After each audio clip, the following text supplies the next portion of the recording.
venus et nous allons d'ici. Mais par les yeux du prophète Malachie 4, Dieu nous l'a révélé.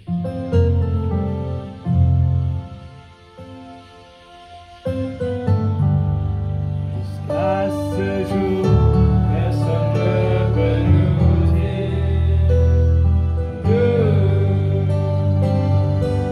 nous sommes venus et nous allons d'ici.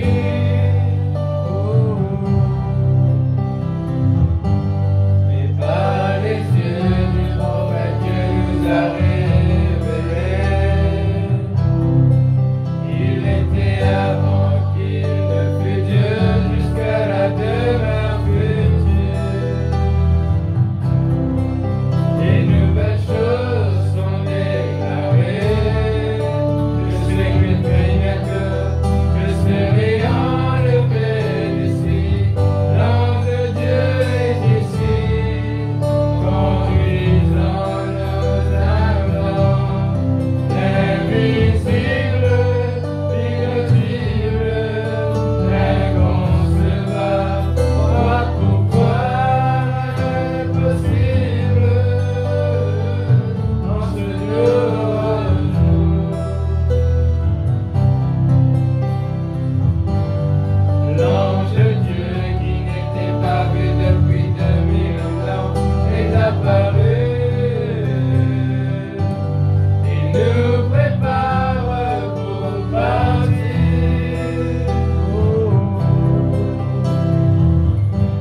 Il brandit des visions de nous-mêmes devant nous, afin que nous puissions marcher pas à pas vers ce que nous contemplons. Des nouvelles choses sont déclarées. Je sais que très bientôt je serai enlevé ici.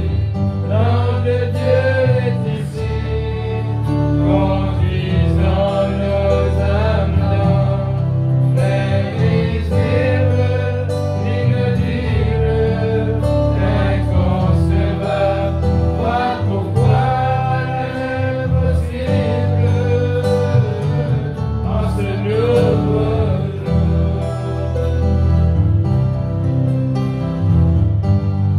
L'œil n'a point vu, l'oreille n'a point entendu les choses que Dieu a préparées pour nous. Et en ce jour, Dieu a manifesté ses idées. Rien ne te serait impossible. Les nouvelles choses sont déclarées. Je sais que très bientôt je serai enlevé ici. L'ange de Dieu est ici, conduisant nos âmes dans l'invisible, l'inaudible, l'inconcevable. Vois pourquoi l'impossible en ce nouveau jour. Oh non, relâche-les, je suis déterminé qu'ils publieront mes louanges aussi. Ne retiens pas ce fleuve que j'ai créé pour moi-même. Je sais que très bientôt je serai enlevé ici. L'ange de Dieu est ici, conduisant nos âmes dans l'invisible, l'inaudible, l'inconcevable. Vois pourquoi l'impossible en ce nouveau jour. Alléluia. Amen Jésus. Alléluia. Nous prenons notre Bible. Merci Seigneur. Merci Jésus.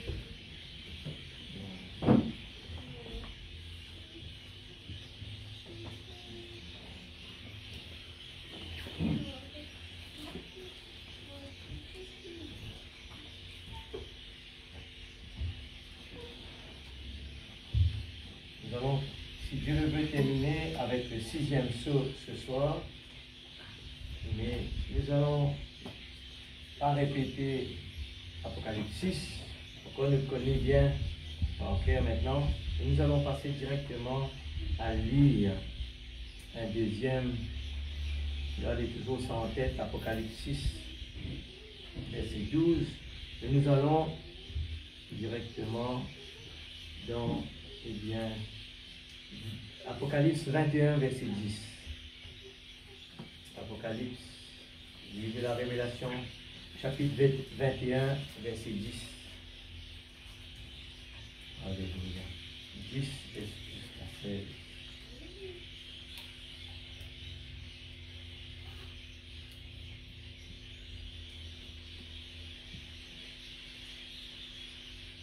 Et il me transportait en esprit sur une grande et haute montagne, et il me montra la ville sainte, Jérusalem, qui descendit du ciel de près de Dieu, ayant la gloire de Dieu. Son éclat était semblable à celui d'une pierre très précieuse, d'une pierre de jaspe transparente comme du cristal. Elle avait une grande et haute muraille. Elle avait 12 portes, et sur les portes 12 anges, et des noms inscrits, des noms écrits, ceux des 12 tribus des fils d'Israël. À l'Orient, 3 portes. Amen. Au nord, 3 portes. Au midi, 3 portes. À l'Occident, 3 portes. Les murailles de la ville avaient 12 fondements, et sur eux, les 12 noms des 12 apôtres de l'agneau. Celui qui me parlait avait pour mesure un roseau d'or. Alléluia. Afin de mesurer la ville, ses portes et sa muraille. La ville avait la forme d'un carré et sa longueur était égale à sa largeur. Il mesura la ville avec le roseau et trouva 12 000 stades. La longueur, la largeur, la hauteur, et en était égale. Merci Seigneur. Nous allons tous prier ensemble que Dieu puisse nous aider ce soir. Comprendre bien, ce n'est que le Saint-Esprit qui peut nous aider à comprendre et la parole de Dieu. Amen. Seigneur Dieu Tout-Puissant, nous plaçons ta parole ce soir. Merci Seigneur. Oh Dieu, nous sommes reconnaissants ce message que tu as donné dans la bouche de ton prophète Seigneur. Nous avons, c'est à notre tour ce soir, Père, de bénéficier la parole qui a été donnée, la parole parlée, la trompette qui a sonné. Et ce soir, nous voulons aller dans la profondeur et par l'aide de ton Esprit Saint, nous avons compris que Saul de Tarse, tout ce temps qu'il étudiait la Bible, n'avait rien compris. Il était allé à l'encontre de la parole. Mais le jour où la lumière a frappé Saul de Tarse, c'est dès ce moment il a vu différemment. Il a compris qu'il était dans le mauvais côté. Et dès ce jour, il s'est repenti et il a commencé à travailler pour toi. C'est pour cela que ce soir, Seigneur, nous voulons nous rapprocher de toi, Père. Nous voulons être petits. Nous voulons nous baisser, Seigneur. Comme les arbres, Seigneur, qui donnent des fruits, eh bien les branches courbent. Seigneur, Dieu Tout-Puissant, tu nous enseignes que ceux qui portent des fruits n'essayent jamais de se montrer, mais au contraire, ils se courbent.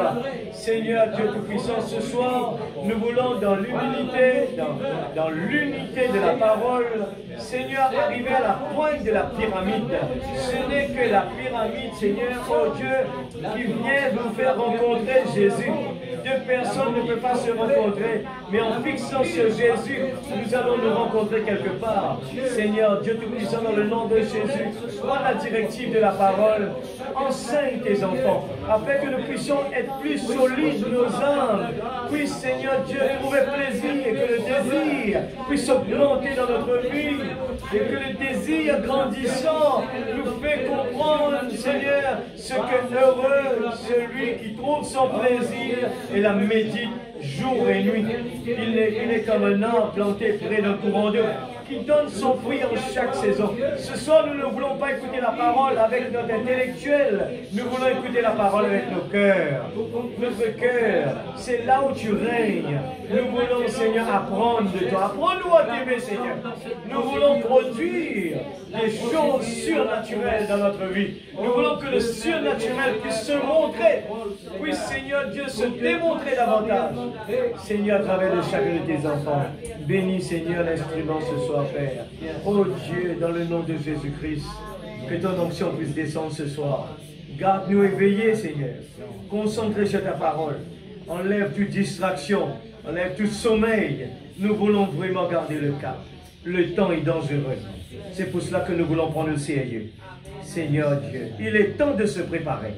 Dans le nom de Jésus-Christ, notre Sauveur bien-aimé. Amen. Capable assise, que Dieu bénisse sa parole. Alléluia. La dernière partie, si Dieu le veut, eh bien, le tabernacle de Dieu. Alléluia. Le tabernacle de Dieu. Gloire à Jésus. Alors, j'espère que nous sommes capables, à la maison, de prendre le temps, de réviser un petit peu nos notes, le 6e saut, afin que quand nous pouvons aller comme ça, nous sommes capables d'avoir une bonne compréhension de chaque partie, de la première, deuxième, troisième, quatrième, qui nous a regroupé. Après, étape par étape, nous grandissons. Et je crois certainement qu'il y a beaucoup de choses à apprendre. Et on ne peut pas l'apprendre avec ça, mais il faut l'apprendre avec notre cœur. Dans l'humilité, là où on n'arrive pas à avancer, nous dire Seigneur, aide-nous.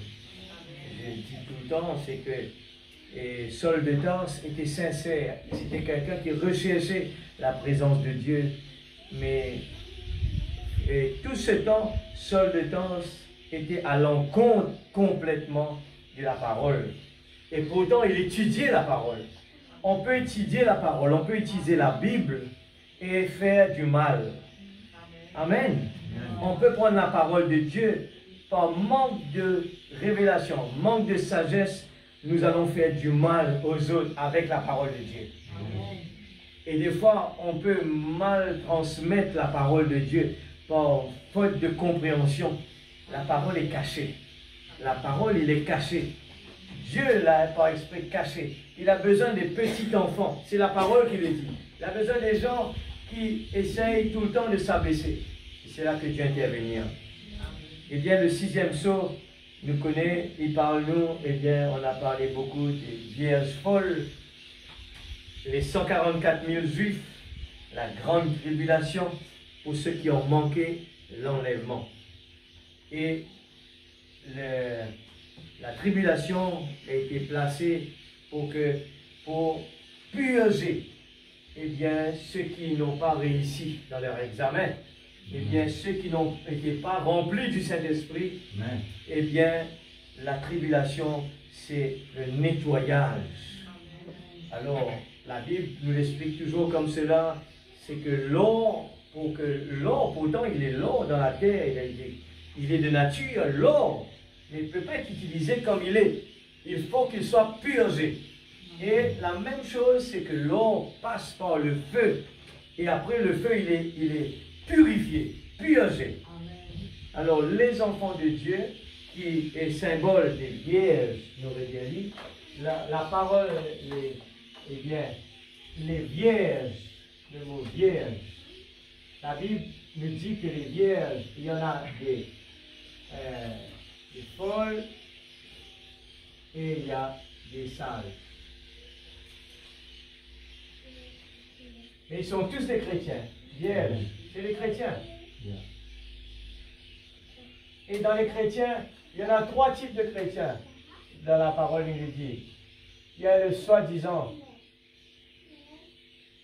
le vrai.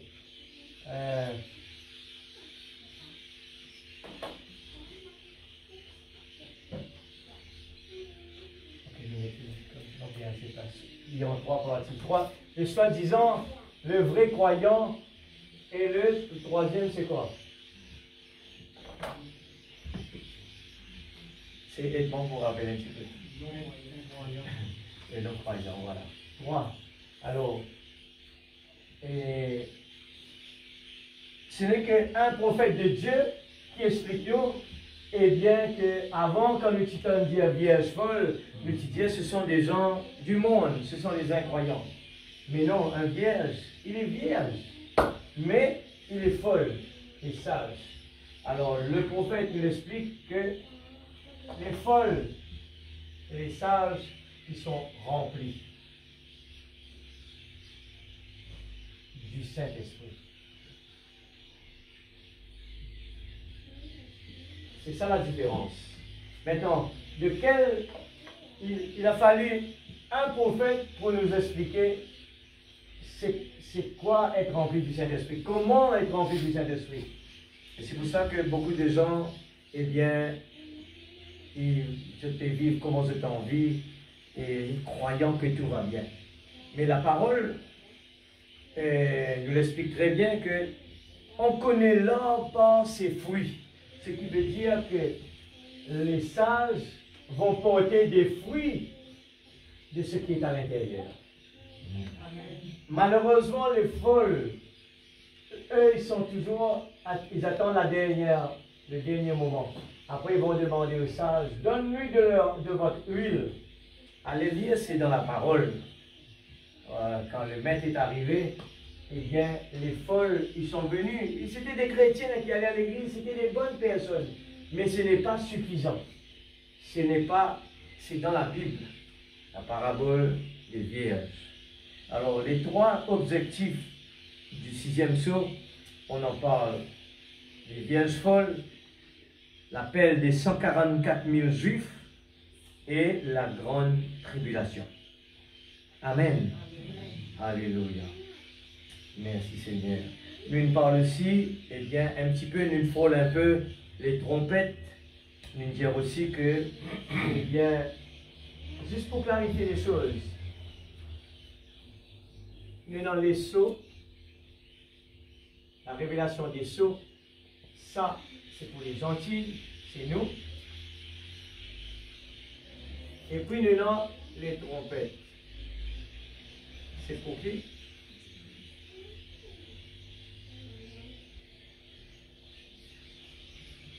Les Juifs. La même chose, l'Apocalypse nous parle. Les deux, c'est la même chose, même style, mais Dieu fait pour les gentils et pour les Juifs. Alors, vous trouvez que nous, eh bien, les sceaux ont été envoyés pour les gentils qui sont ici. Par contre, quand nous regardons les trompettes ont commencé.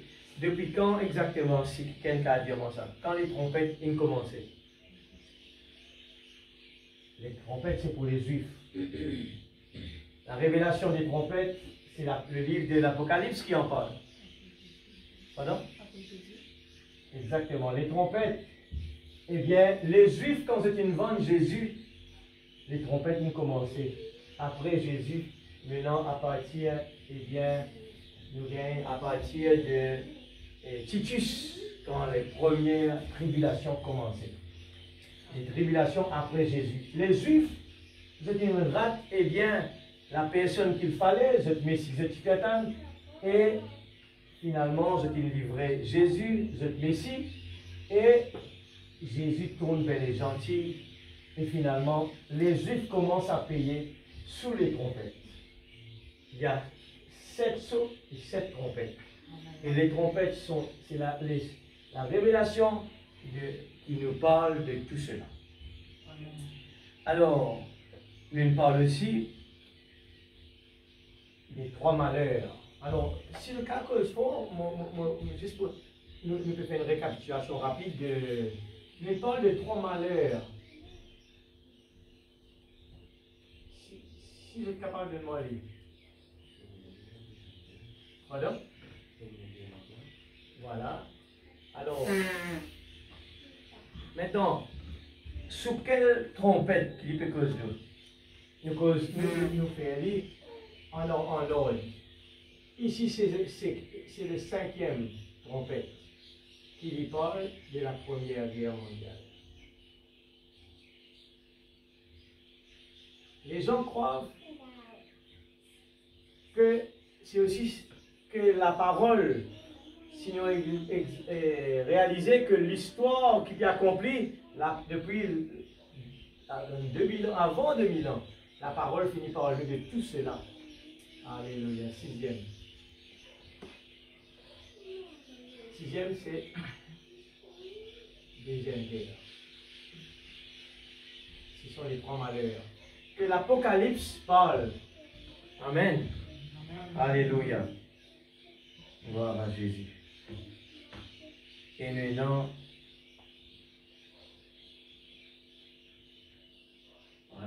les 7 trompettes, c'est pour les Juifs, et les 7 sautes, c'est pour l'épouse.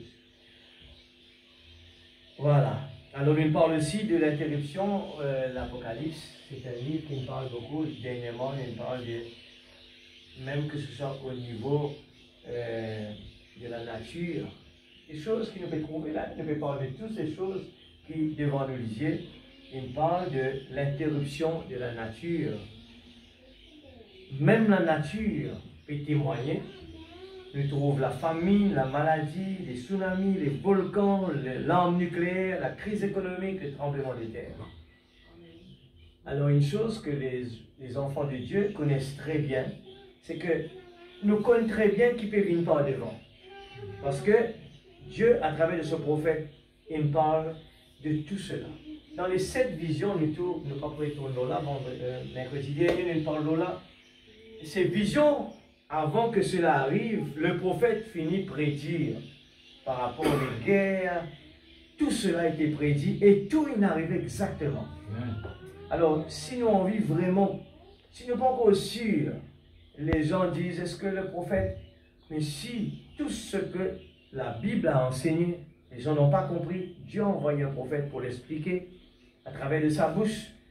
Et avec les visions, il a prédit des choses qui devaient arriver, qui est déjà arrivé.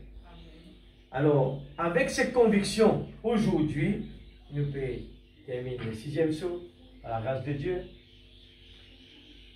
Est-ce qu'il nous a besoin plus que cela encore pour qu'il nous capable vraiment dire, il nous faut nous préparer. Et bien des fois, comment nous dire, si nous pas écoutons la parole bien, nous croyons que tout va bien. Alors ce soir, nous parlons du tabernacle de Dieu, qui est la nouvelle Jérusalem. Nous pouvons trouver, nous parlons aussi déjà de cela, comment, eh bien, cela va être catégorisé. Les gens qui ont vraiment écouté la parole, qui sont obéissants. Après, il y en a la première partie des gens qui vont partir dans l'enlèvement. Les gens, l'épouse de Dieu vont partir dans l'enlèvement. Remplis du Saint-Esprit, c'est la chose primordiale. Ok? Alors les vierges folles vont rester par derrière. Dieu va donner encore cette chance de piéger. Voilà, on parle de... Pas même essayer de penser, dire, si on rate premier, on gagne deuxième.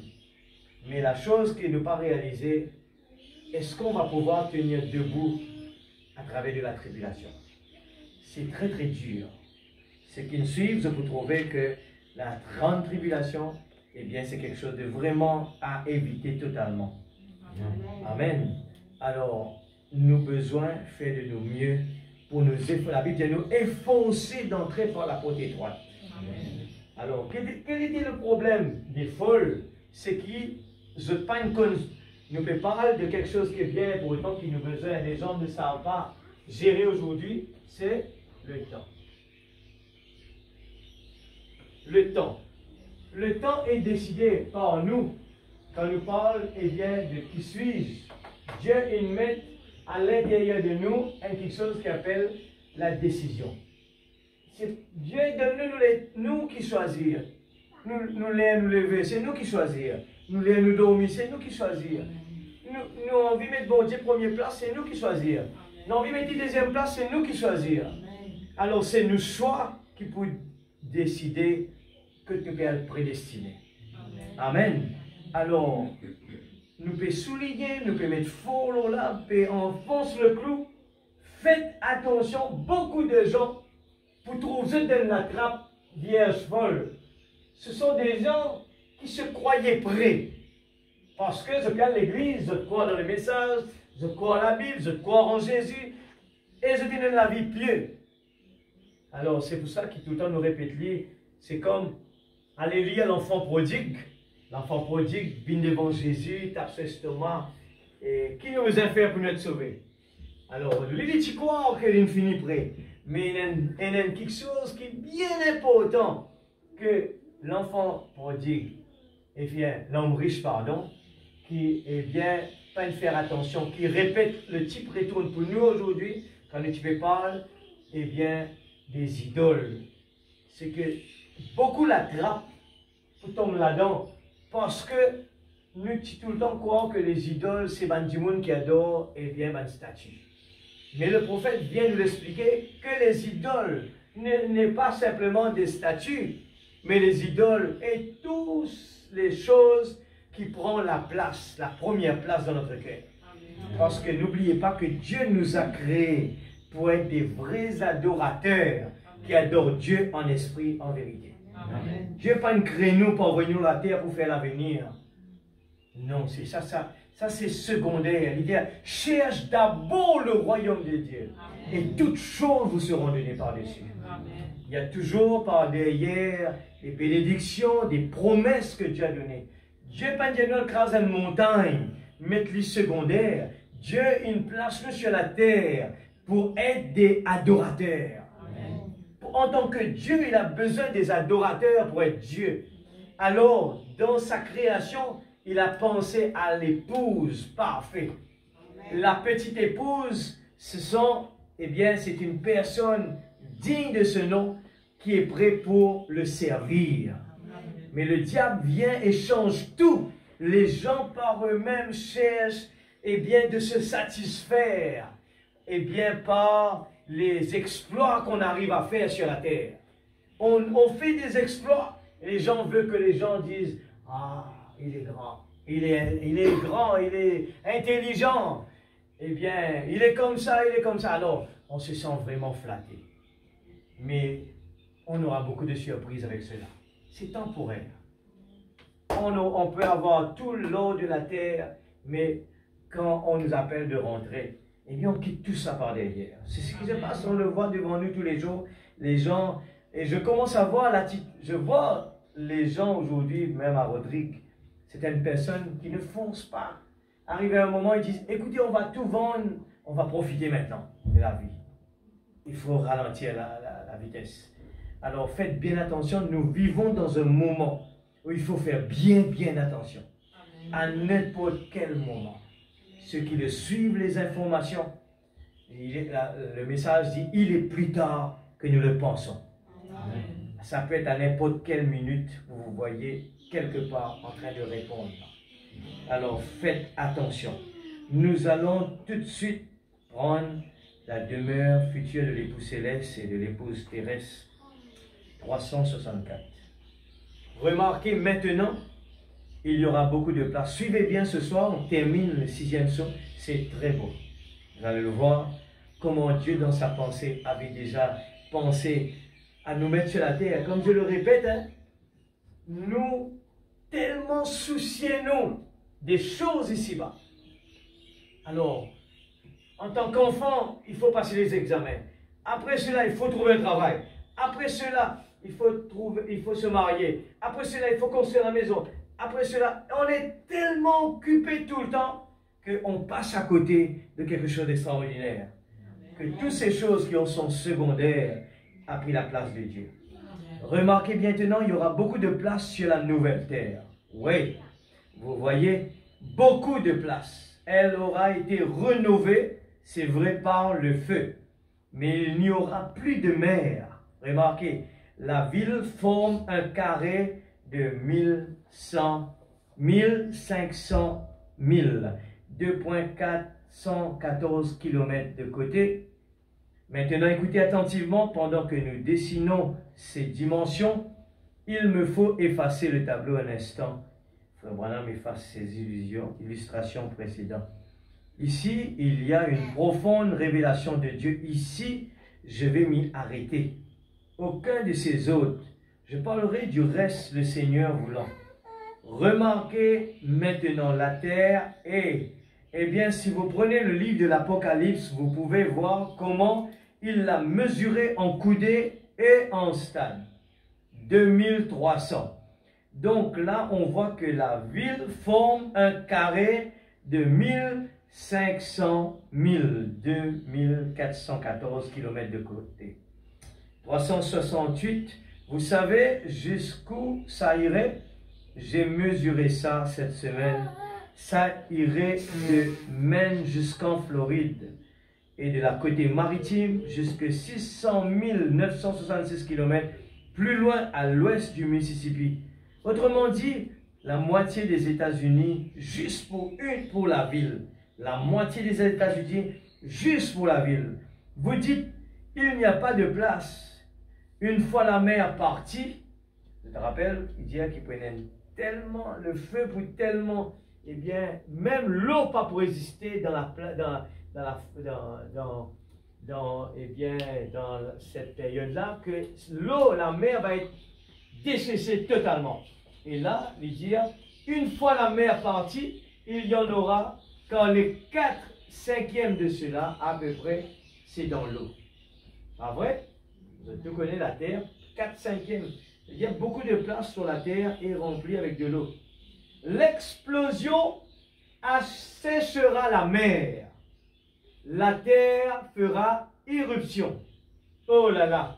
Rappelez-vous un carré de 1500 000. De côté, quelle ville? Mais rappelez-vous, la mer ne sera plus. Et la largeur et la hauteur sont égales. Ce qui fait 1500 000, Frère répétez à chaque fois, par ici. 1500 000 par là. 1500 000, la longueur par la largeur, par la hauteur. 1500 000. Pensez-y, d'or transparent. On nous fait rêver ce soir. Et la ville était entourée d'un mur. Maintenant, ça ne veut pas forcément dire que parce qu'elles sont égales, il est dit, et les murailles et le fondement étaient égaux. Ça ne veut pas forcément dire que c'est un cube ou un carré. Il y a une autre mesure géographique dont les dimensions sont les mêmes. C'est un pyramide. Carré avait la forme d'un carré et les murailles étaient égales. Je vais le dessiner. Vous voyez la longueur, la largeur, la hauteur.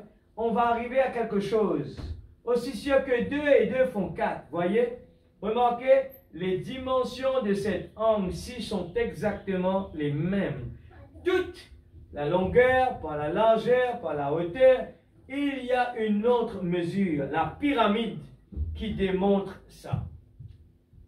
Ceci, puisque c'est comme ça, ça correspondrait exactement au signe d'Enoch en Égypte, la pyramide, n'est-ce pas? Enoch, avant la destruction diluvienne, quand la justification allait venir, il a produit un signe. Et dans cette pyramide, il y a 7 marches qui mènent à la chambre du roi. Remarquez bien, sur la 7e marche, si jamais vous avez étudié les dimensions de la pyramide, ce qui s'avance pour prendre celui qui arrive et l'introduire auprès du roi. Remarquez bien à qui appartient le poste qui se trouve là. Et vous verrez dans quel jour vous vivez dans la pyramide. Pas oublier, je ne sais pas si il y en a encore toujours, sinon une pyramide, eh bien il y a une pyramide, la pyramide d'Enoch, il fait comme ça. Et puis, en haut ici, celle du roi qui était en haut ici, puis il y a les escaliers qui sont là, voilà, c'est ça. Eh bien, il montre-nous que la chambre du roi est là, eh bien, et à l'entrée, sinon une personne, il dit, je te connais de qui on est en train de parler. Nous continuons 449. Maintenant, le voyez-vous la ville? Vous voyez, c'est une montagne sainte. Rien ne fera ni tort ni dommage sur toute ma montagne sainte, dit l'Éternel. La ville n'est pas un cube, c'est une montagne. Et la largeur par l'ampleur, par la hauteur sont égales. Vous voyez, 1500 000, 2414 km, comme ceci. Alors, il répète 1500 000 comme ça, 1500 000 tout autour et 1500 000 de haut. Donc, c'est simplement une grande montagne comme la pyramide. Et la ville est sur la montagne gloire. Voilà, les paradis de Dieu, la lumière du monde, ce royaume parfait, pas le 7e jour, celui qui est éternel, voyez, pas le millénium, la nouvelle terre, voyez. Alors, il ne faut pas le mélanger. On est en train de parler de la nouvelle terre. Le millénium, c'est une période de 1000 ans et la nouvelle terre, c'est l'éternité. Le millénium se trouve dans le temps, comme on est ici, mais, eh bien, la nouvelle terre, c'est l'éternité. Okay. Alors, pendant qu'elle traverse le millénium, et elle passe par son processus de sanctification. Mais il lui reste encore à être brûlé. Vous voyez, c'est que le sang a racheté les gens. Ça montre ce mémorial que le prix est payé, c'est 1000 ans. Mais ensuite, elle doit être purifiée par le feu. Tout comme vous l'avez été. C'est délégué de cette ville, la délégation. On va maintenant dans questions et réponses. Mon père, un petit peu vite parce que le temps est court. Notez et puis allez le lire à la maison. Comme ça, on arrive à terminer tout. Eh bien, la lecture, questions et réponses sur les Hébreux, première partie, pression 57, 9, 25, paragraphe 39. Si vous remarquez bien, là dans l'Apocalypse, il est dit, et ils sont vierges, et ils sont uniques. Là, on nous fait dire, c'est délégué, eh bien, il peut dire, je tout connais de qui on est en train de parler en haut. Alors, nous lire maintenant. Là-dedans, il donne la réponse. Et ils sont vierges et ils sont uniques. Et qu'est-ce qu'un unique? Les uniques étaient les gardes du temple qui gardaient la reine. Alors, les uniques restent à la porte, ici, là, pour surveiller le roi et la reine. Alors, lui dire, ils étaient les hommes qui étaient rendus stériles. Avez-vous remarqué qu'il est dit, ils ne sont pas souillés avec des femmes. C'était des uniques du temple. C'était un nombre sélectionné que Dieu avait prélevé sur les Juifs élus. Note ça bien parce que c'est pas une personne qui peut venir après. Qui sont les uniques? Que Dieu pour prendre les uniques? Imagine ça bien, de vous montrer le temple, le tabernacle de Dieu, je vous trouve placé, que ça y est exactement. Alors écoute ça bien. Nous continuons pour nous finir, après nous pouvons capables de retourner. Alléluia.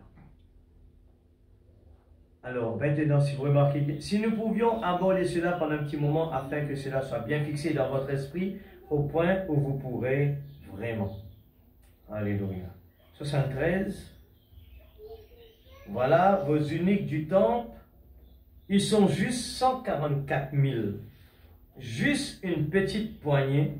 Juste une petite nombre de gardes du temple qui vont être avec l'épouse.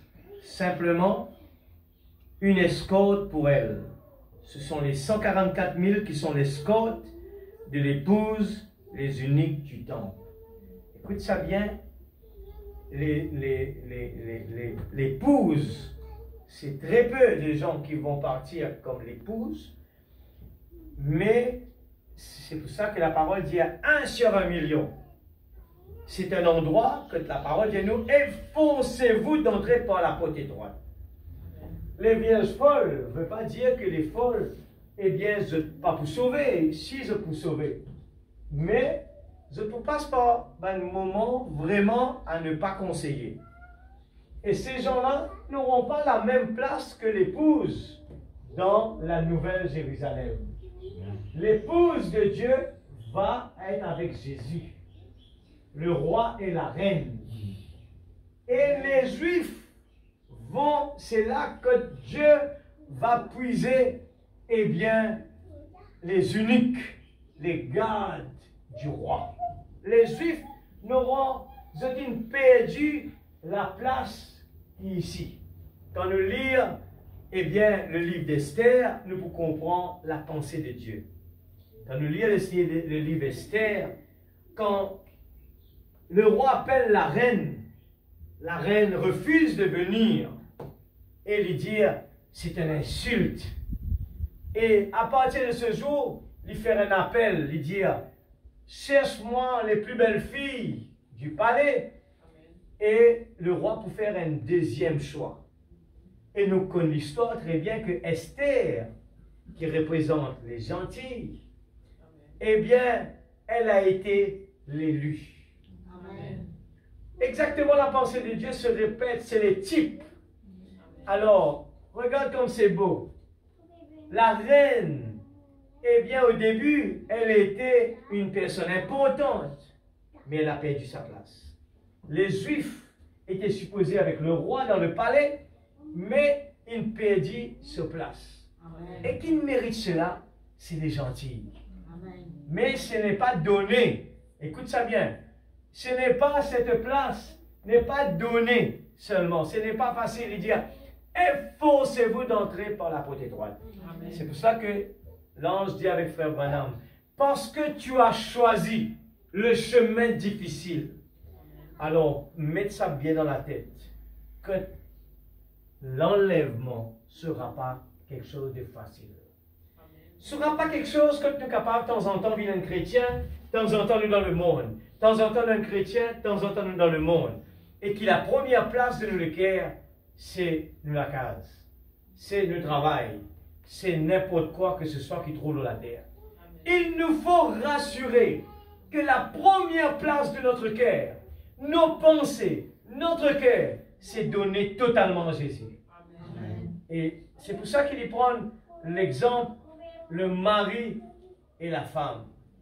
Le mari et la femme. La femme doit avoir le mari en priorité. Ça doit être comme cela, ça a été créé comme ça. Mais l'homme, il change tout. Et nous trouve ce qui se passe aujourd'hui. Pourquoi? Parce qu'il y a une coupure dedans et que l'application du mariage n'est pas observée comme il est. Et automatiquement, ça crée des problèmes. Alors, regarde le type, ce que Dieu attend de nous n'est pas un pied dans le monde, un autre pied, eh bien, avec Jésus. C'est impossible d'entrer, eh bien, par cette porte étroite. Amen. Nous les mettons le point bien sur le i.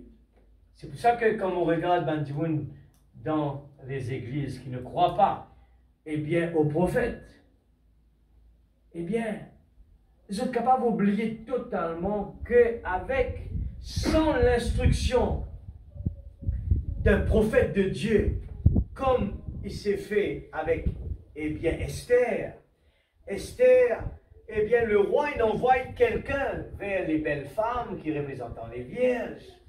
Et cet homme du roi, le représentant du roi, regarde bien la pensée de Dieu pour nous comprendre bien. Pourquoi un prophète, Dieu, il est important dans cela.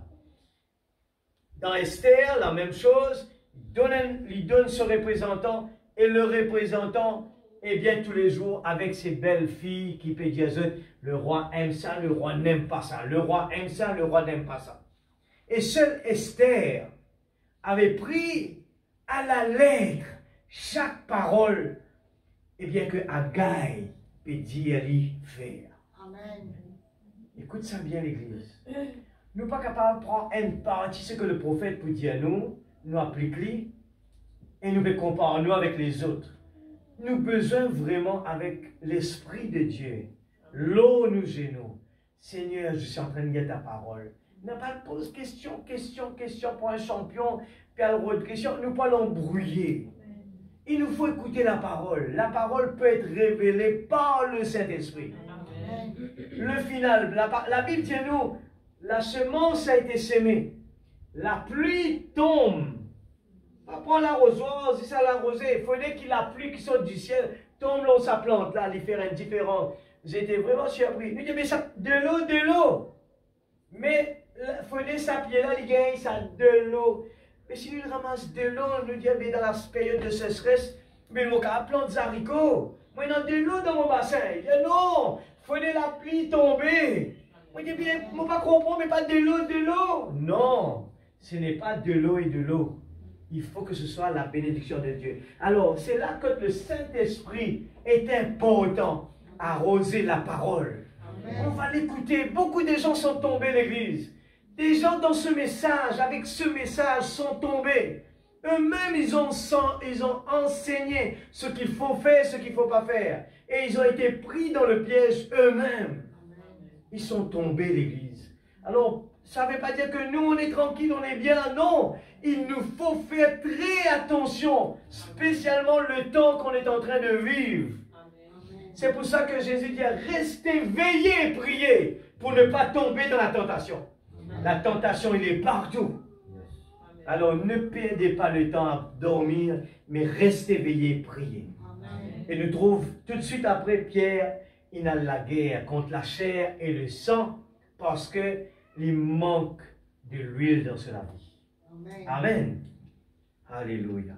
Beaucoup de ces types, la même chose de Isaac, Abraham, Isaac, les types sont là. Eh bien, Abraham, il dit à ce serviteur qui représente le prophète de Dieu, cherche une épouse pour mon garçon. Et quand ce serviteur allait, eh bien, je trouve le type par tout ça là, c'était un choix. Et la fille doit correspondre exactement quand Dieu lui donne, moi à boire. Eh bien, il donne non seulement le serviteur de Dieu, mais il donne tout ça.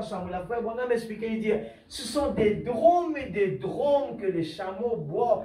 Une femme pareille, comment il fait ça? Mais il y avait une conviction à l'intérieur de son cœur quand l'amour s'élance. La profondeur appelle la profondeur. Et cette femme avait la révélation en elle. Quand la parole a été prêchée, elle a compris, elle a saisi la révélation. C'est pour cela que beaucoup d'appelés et peu d'élus.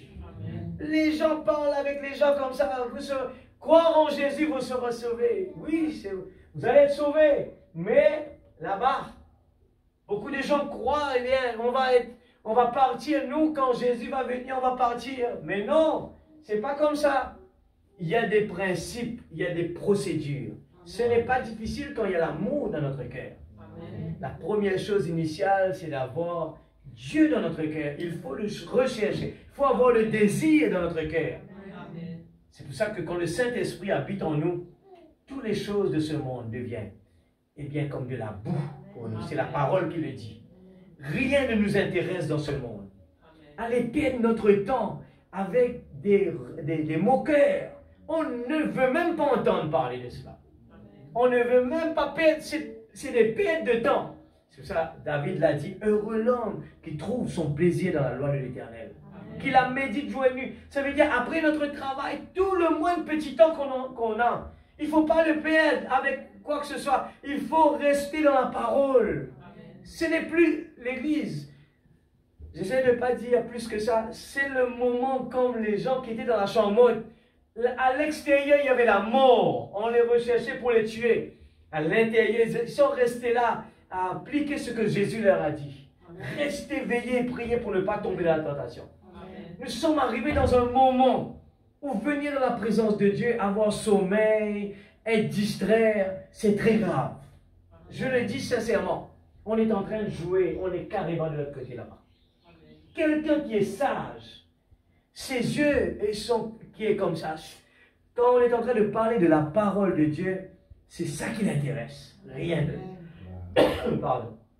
Rien d'autre ne l'intéresse. Il va se dire, eh bien moi, je veux du temps pour lire la parole. Je veux vraiment me préparer. C'est ce que Esther a fait. Elle s'est préparée. Elle veut faire tout ce que le roi aime. C'est tout.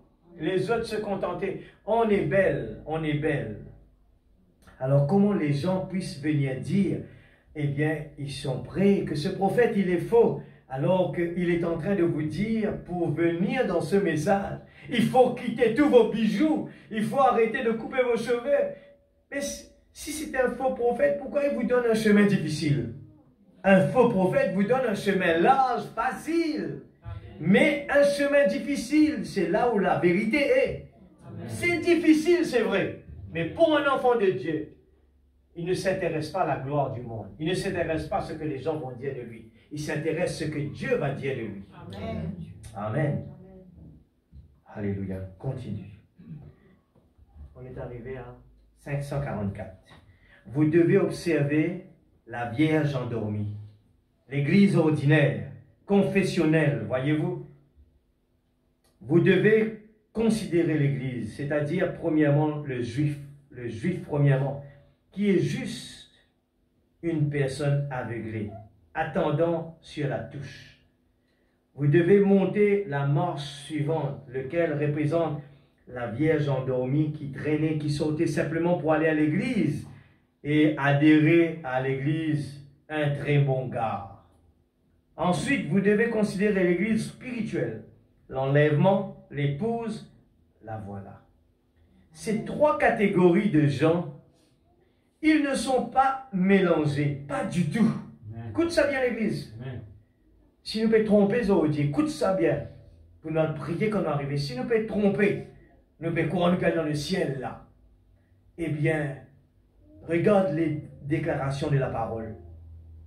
C'est une personne qui trouve son plaisir dans la loi de l'Éternel. Venir à l'église, ce n'est pas suffisant ça. Venir à l'église, ce n'est pas suffisant. Où est notre homework? Où est le travail de maison? Rentrer à la maison, nos révisions. Où se trouve ce travail-là? Venir à l'église, écouter le pasteur, retourner à la maison. Des fois, on ne sait même pas qu'est-ce qu'il a dit. C'est fini là, c'est carrément out.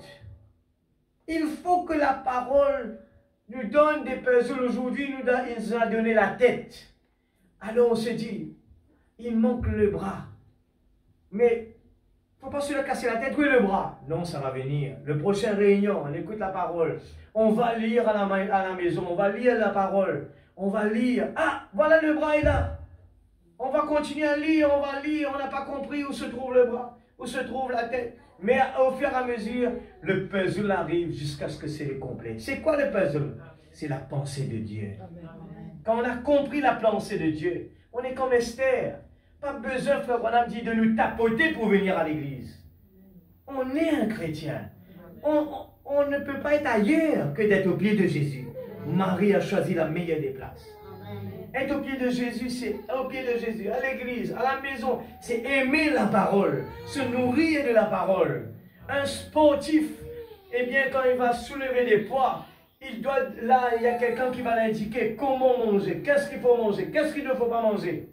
Dans le monde actuel, on va lui dire il ne faut pas aller danser, il ne faut pas boire, il ne faut pas fumer. Dans le monde actuel, maintenant, combien plus forte raison au niveau spirituel, on doit dépasser cela. Amen. Si dans le monde physique, un sportif ne peut pas mélanger les choses, combien plus forte raison au niveau spirituel, un chrétien est plus strict que cela. Amen. La vie d'un croyant est plus stricte que cela.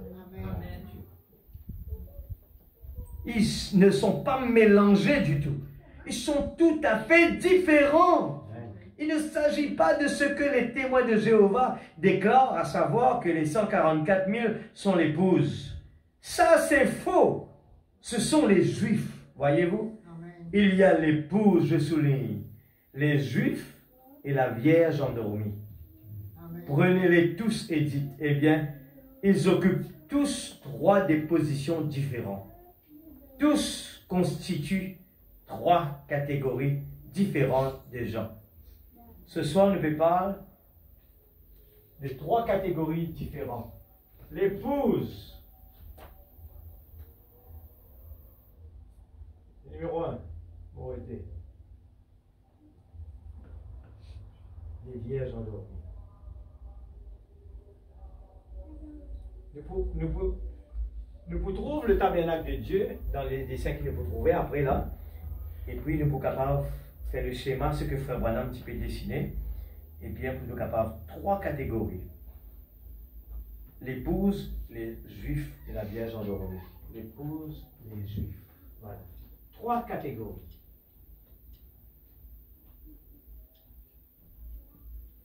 Ces 3 catégories hériteront, eh bien, je pourrai dans la Nouvelle Jérusalem.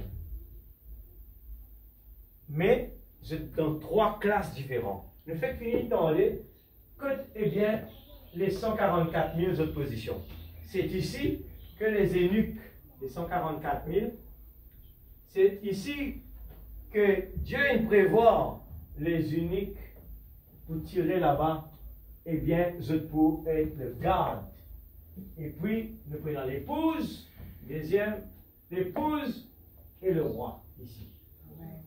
Et la vierge endormie, vous trouvez après. Les vierges endormies, c'est quoi? C'est des gens, les vierges folles, qui, dans la première enlèvement, ils ne vont pas être dedans. J'ai besoin à le purger par, eh bien, le feu. Purger par, eh bien, la tribulation. Eh bien, c'est des moments vraiment terribles. Alors, 136, les âmes qui sont maintenant en prison, 63, 11, 10, 136. Souvenez-vous que dans ce 6e sceau, toutes les trompettes ont sonné sous ce 6e sceau. Imagine bien, c'est un puzzle. Toutes les 7 trompettes, et en parallèle, hein, les trompettes, c'est l'accomplissement pour les Juifs, et en même temps, il y a des peuples qui en parallèle, il y a les gentils avec les Juifs. Les gentils et dans ce chemin, et les Juifs et dans ce chemin. Et dans cette promesse pour les Juifs. Alors, les sceaux, nous lisons 1, 2, 3 jusqu'à 7 pour nous montrer la révélation quand Jean pleurait parce qu'il a envie que les gens connaissent qui peut arriver. Comment le diable peut attaquer, comment le monde peut dérouler pour que les gens se préparent. Et la même chose pour les Juifs, les trompettes, la révélation est cachée sous les trompettes, c'est pour les Juifs. Mais nous ne parlons pas tous les trompettes. Les trompettes, on va le faire plus tard. Mais nous parlons principalement des sceaux. Alors, c'est un puzzle. Quand nous parlons faire les trompettes, nous pouvons comprendre l'image, c'est quoi? Tout ce qu'il peut faire, le plan de la rédemption. Amen. Dans la pensée de Dieu, que Dieu a une pensée quand il crée la terre, il finit comme tout parce qu'il y a un bon Dieu qui connaît. Avant et après, quand il crée l'univers, l'homme et la femme, il savait ce qui allait se passer. Amen. Alors, il a fini de préparer la rédemption. Amen. Et la rédemption se cachait dans le livre de la Révélation. Et le 7e messager, que les gens rejetaient, vient nous l'expliquer. Qu'est-ce que Dieu attendait de nous? Amen. Alors, nous continuons. Toutes les 7 trompettes ont sonné sous le 6e sceau. Ça veut dire en parallèle avec le 6e sceau, les 7 trompettes qui traversaient. Quand nous arrivons à cela, vous le comprenez. Alors, il dit là. Quand nous arrivons là-bas, je peux comprendre. Chacune des 7 trompettes sonna dans ce 6e sceau. Alors, on va lire aussi l'état présent de son ministère, 62, 9, 8. Allez le lire, ces brochures à la maison, vous aurez toutes vos réponses. Alléluia. L'état présent de mon ministère, paragraphe 19, je lis vite comme ça, on arrivera à la fin. Vous vous rappelez dans la vision ou la petite translation, comme je l'appelais, que j'ai connue récemment, où j'ai été transporté, où j'ai vu ces gens. Je regardais derrière et je me voyais moi-même et tous ces millions là-bas. Et j'ai dit, je veux voir Jésus. Et il a dit, il est plus haut. Bon, voyez-vous, lorsque les gens meurent, ils ne vont pas directement chez Dieu. Maintenant, vous, je suis sûr que vous comprenez cela. Peut-être faudra-t-il que je l'explique du mieux possible. Êtes-vous pressés? Alors, prenons donc notre temps. Essayons de rendre cela aussi clair que possible. Paragraphe 21. Maintenant, lorsque nous sommes venus, nous savons que nous vivons ici dans 3 dimensions. Et je ne sais pas si je peux les nommer ou pas. L'une d'elles est la lumière et l'autre est la matière. Tommy, est-ce que tu te rappelles ce qu'est la 3e? l'atome, le temps. Amen, d'accord? Donc, la lumière, la matière et le temps. Nous gardons ça toujours dans nos diaries. La matière,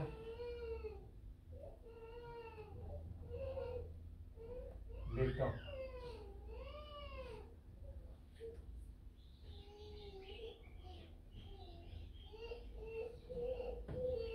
Voilà, Jésus. La lumière. C'est trop pareil, la lumière.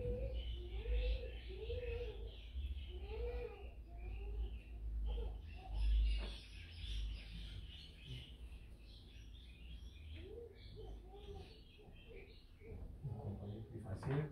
La matière, le temps et la lumière. Voilà, Jésus. Maintenant, lorsque nous sommes venus, nous savons que nous vivons ici dans 3 dimensions. Et je ne sais pas si je peux vous les nommer ou pas. L'une d'elles est la lumière et l'autre est la matière. Alors, donc la lumière, la matière et le temps.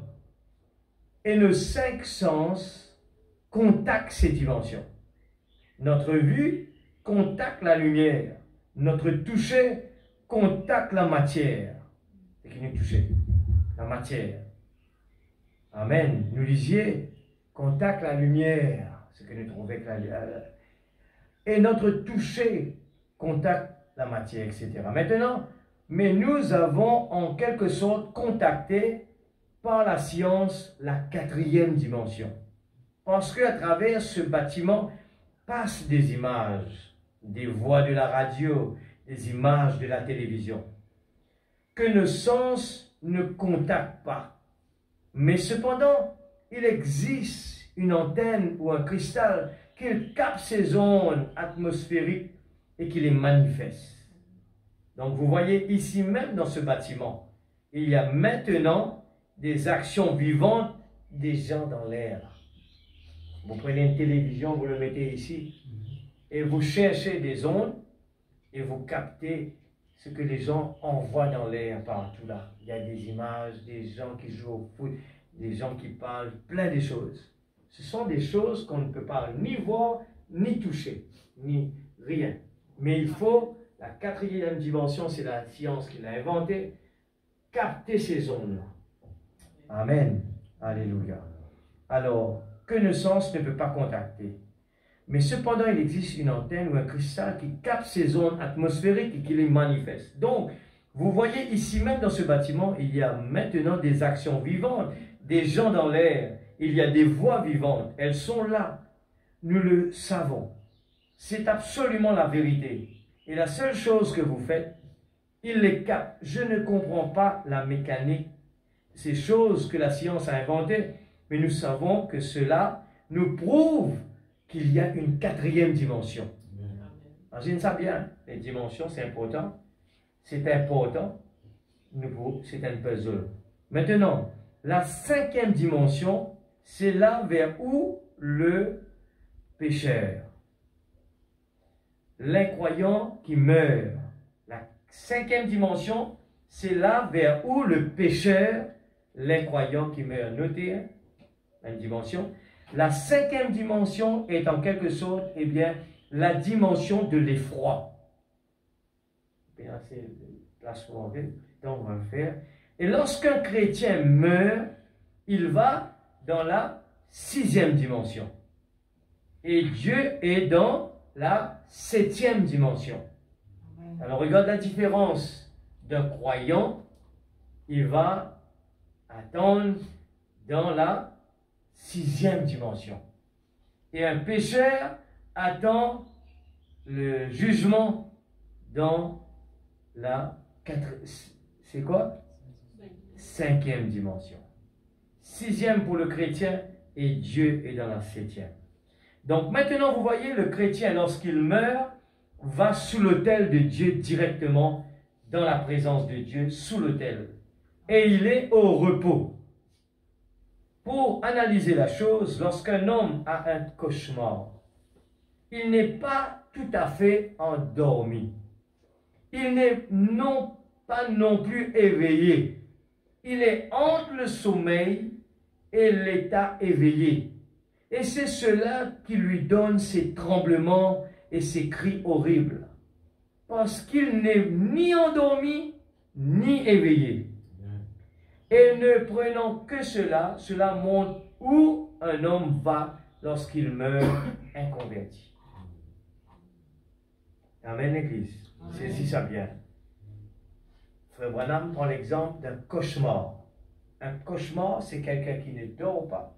Il est endormi et éveillé. Hante. Amen. Et Frère Branham dit qu'un non-croyant, il va là-bas.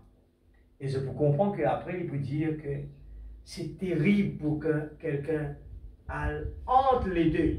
Parce que Frère Branham a eu l'occasion d'aller dans ces deux places.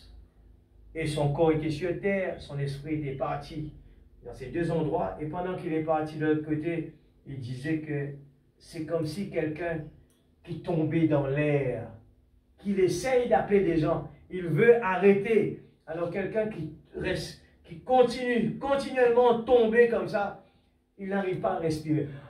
Il veut respirer, il n'arrive pas à le faire. C'est un cauchemar. Alors, je continue. Il est coincé entre les deux et il est dans un cauchemar. Voyez-vous? Il ne peut pas aller dans la présence de Dieu pour se reposer. Et il ne peut revenir sur la terre parce que son temps sur la terre est fini. Il est dans un cauchemar et il reste là jusqu'au jour du jugement. C'est horrible d'être dans cette situation. Voyez-vous? Ce n'est pas une seconde. Dans le cauchemar, du monde sensible peut tomber, il criait. Eh bien, Frère Branham dit, eh bien, c'est pas une seconde, 2 secondes. C'est aller, la personne crie, papa, maman, papa, mais il n'y aura pas de papa. Il n'y a pas de maman, il n'y aura personne. Il reste là. Eh bien, il dit, c'est la pire des choses qu'un monde capable de vivre. C'est de rester dans l'air, tomber comme cela. Nous lisons dans le compte à rebours, 62, 11, 25, 19 paragraphes. Et maintenant, nous habitons ici, dans ce que nous croyons être. Il y a 6 sens, 5 sens à vrai dire, mais la foi constitue le 6e sens. Bon, nous habitons présentement ici, dans ce que nous pensons, nous appelons les 3 dimensions. Il se peut que je ne désigne pas cela correctement. Je pense qu'on appelle cela les 3 dimensions. Certains parmi vous, les enfants de l'école secondaire, peuvent me corriger là-dessus. La lumière, l'air et la pensée. 3 dimensions. Où est-ce vrai? La lumière, l'air et la pensée. Ce sont là les 3 dimensions, n'est-ce pas?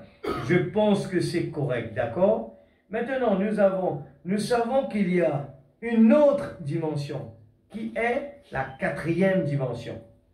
En effet, la science y a pénétré, a trouvé cela, c'est la radio. Notre corps n'a pas de faculté qui puisse détecter la radio ou la télévision sur les ondes d'éther.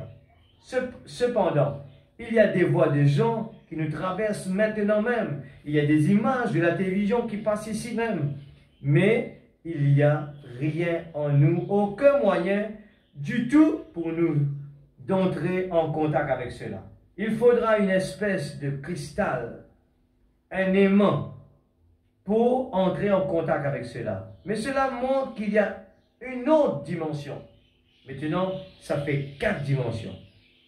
Puis, je pense que la 5e dimension, c'est là que va le pécheur à sa mort.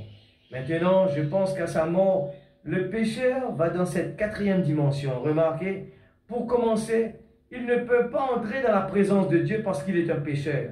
Et son temps sur terre est terminé. Si je peux vous représenter cela, c'est comme quand on essayait de dormir et que vous n'arrivez pas à dormir, vous avez un cauchemar, des choses hideeuses, vous criez, vous êtes tout simplement, c'est l'état de ceux qui meurent méchants. Il ne peut pas entrer dans la présence de Dieu parce que c'est un pécheur. Il ne peut pas revenir sur la terre parce que son temps est terminé. et il est pris entre les deux dans la 5e dimension. Il y a une âme.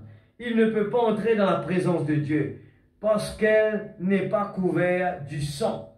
C'est un pécheur. Il ne veut pas se réveiller parce que son temps sur terre est terminé. Il est donc là tourmenté dans un cauchemar.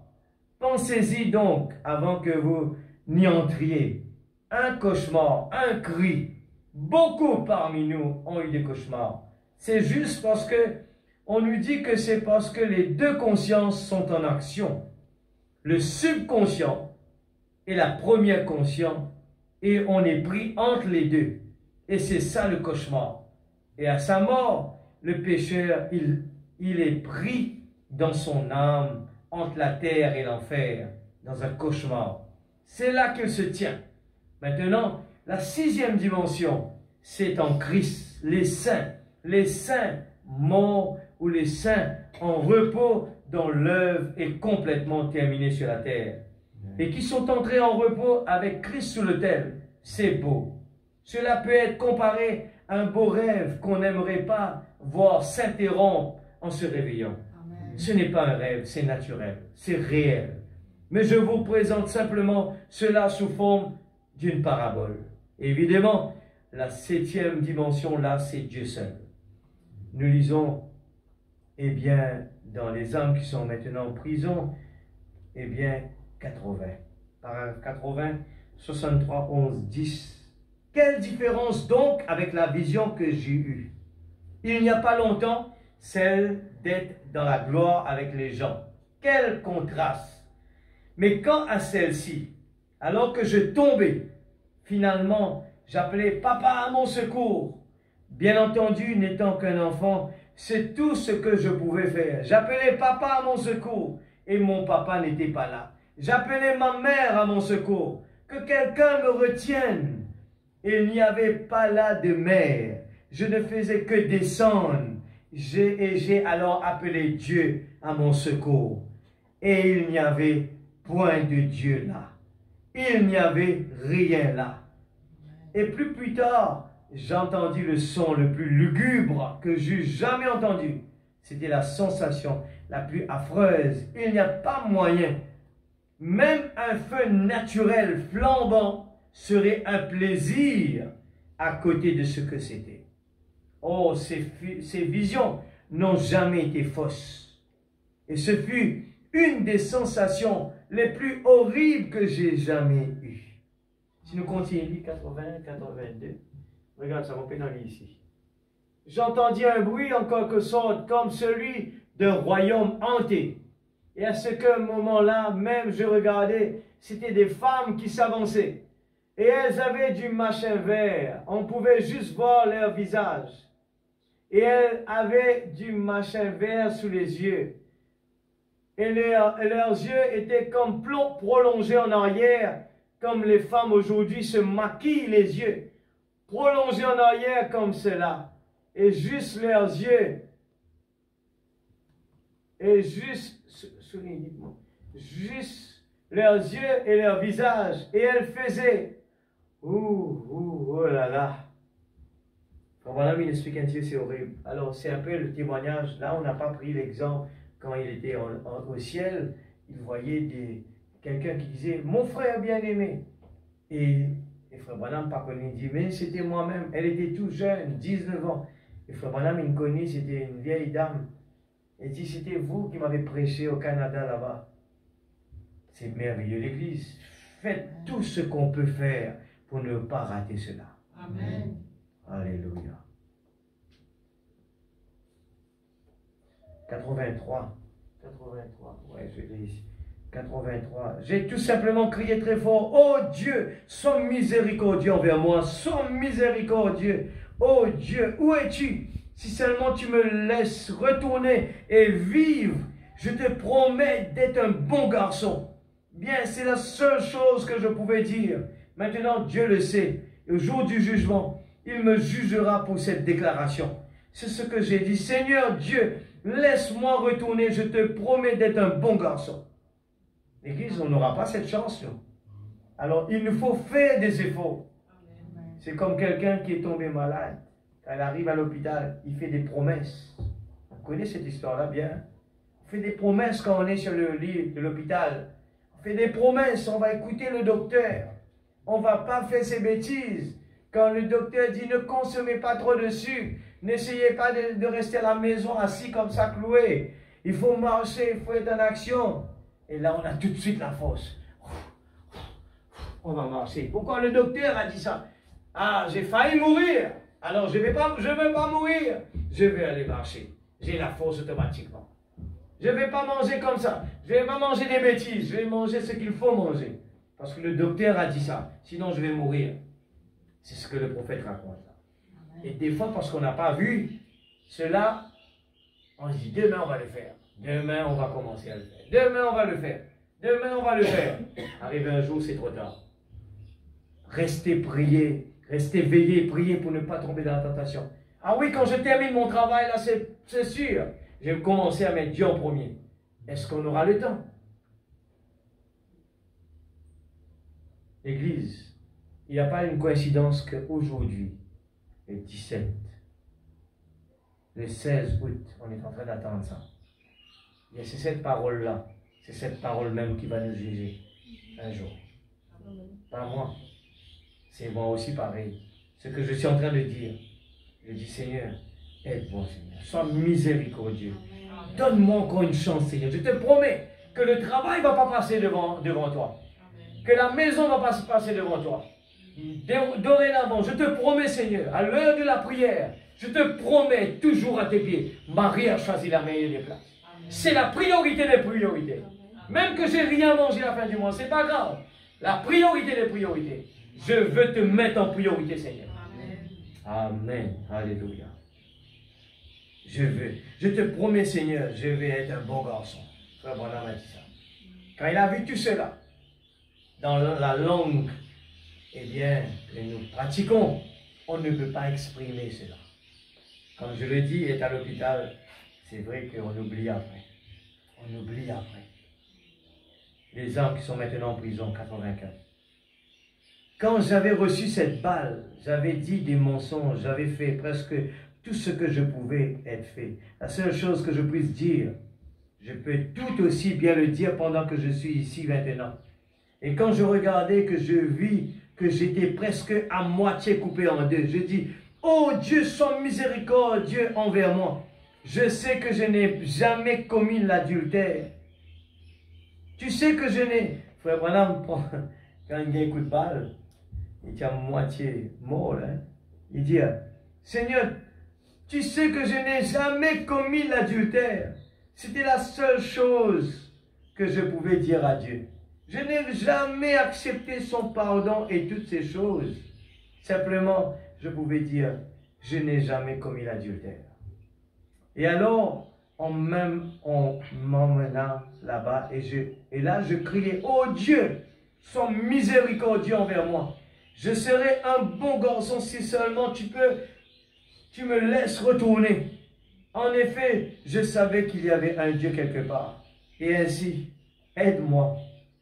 Et ces créatures horribles tout autour, je n'étais qu'un nouveau venu. C'était la sensation la plus idieuse, horrible, impie. Cela ressemblait à de gros yeux, de longues cils ressortant comme cela, et allongés comme ceux d'un chat, en arrière comme ceci, et du machin vert, comme si cela s'était ulcéré, ou quelque chose comme cela. Elle faisait ouh. Oh, quelle sensation! Et puis, à un moment, j'étais revenu à la vie normale. Cette chose m'avait troublé. Je pensais, oh, puisse je ne jamais aller dans un endroit pareil. Qu'aucun être humain n'ait jamais allé dans un endroit pareil.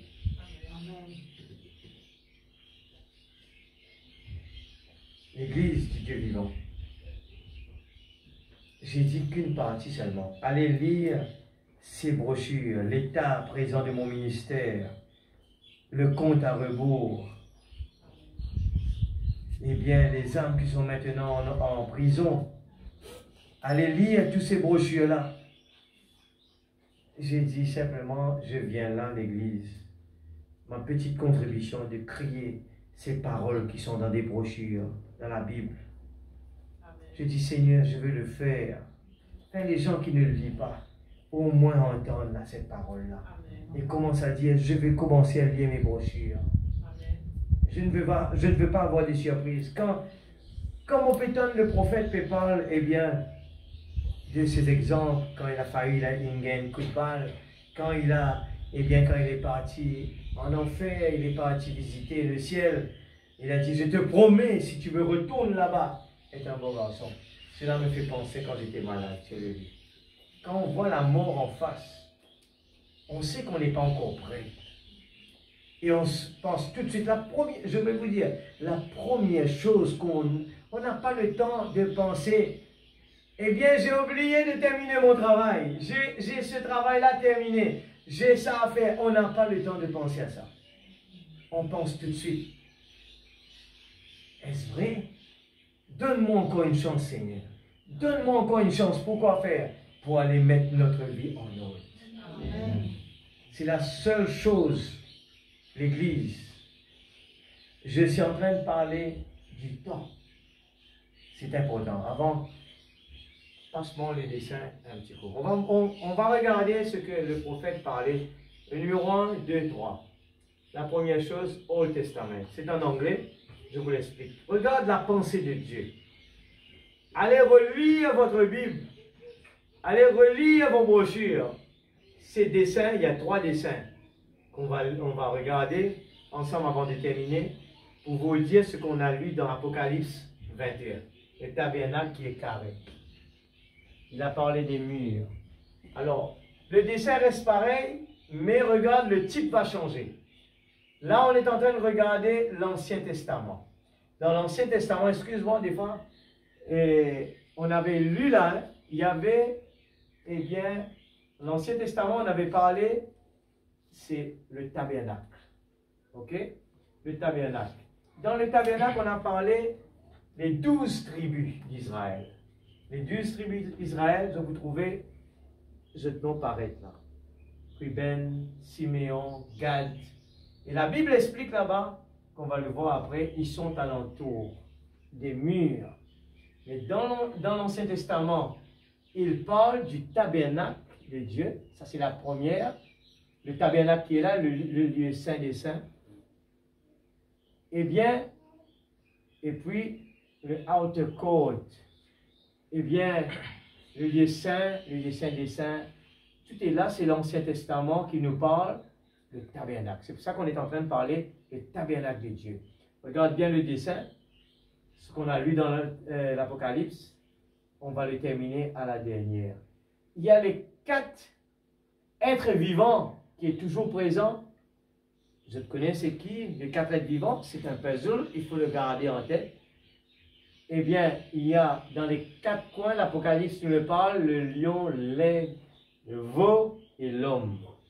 Il est dans les 4 coins. Passons le deuxième maintenant. Le Nouveau Testament, dans le Nouveau Testament, le dessin reste pareil, le tabernacle de Dieu. Ok? Il nous parle le corps, l'âme et l'esprit, la sanctification, la justification, le baptême du Saint-Esprit. Toujours dans le plan de Dieu. Il restait les 4 êtres vivants dans les 4 coins. Matthieu, Marc, Luc et Jean. Amen. Ils sont dans les 4 coins. Je te rappelle de lire Apocalypse 21. Il peut donner tout le détail. Mais le complet se trouve dans la 3e. L'aigle, tout ça. Mais dans le deuxième côté, il nous parle plus que l'âme, l'esprit et le corps. La justification. Tout ce qui a été prêché dans la deuxième partie qui est le Nouveau Testament. La 3e partie qui est devant nous, 3e partie, c'est ce qu'on a lu aujourd'hui. Apocalypse, verset 21. Il nous parle de la nouvelle Jérusalem. Mais il nous le parle comme Frère Branham dit, c'est un pyramide. Mais cette fois-ci, il nous parle, regardez, les piliers, c'est carré et les piliers. Il y a les 12 tribus d'Israël. Et finalement, nous avons à l'intérieur le roi et la reine, dans le lieu saint des saints. Vous voyez, le tabernacle reste toujours pareil. Le lieu saint des saints.